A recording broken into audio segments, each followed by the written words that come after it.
No husband and no children. That's the future 28-year-old Chai Wan-ro envisions for herself. The freelance copywriter thinks women in China have had to sacrifice too much in marriage. They didn't get that blissful, satisfactory life. Now a lot of women do the math and figure out they won't get great returns, so there's no rush to get married.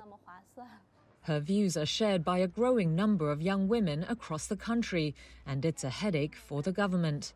The Communist Party views the nuclear family as the bedrock of social stability.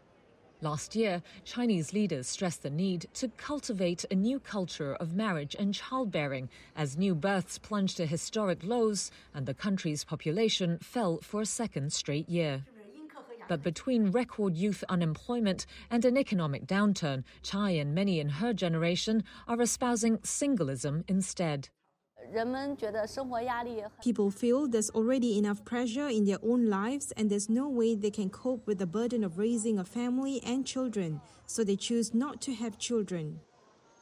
After decades of improving women's level of education, workforce participation and social mobility, Chinese authorities now face the challenge of them becoming increasingly resistant to the propaganda. Official data show China's singles aged over 15 hit a record 239 million in 2021. Marriage registrations reached historic lows in 2022, though they rebounded slightly last year after a pandemic backlog. A 2021 survey of some 2,900 unmarried urban young people found that 44% of women have no plans to marry.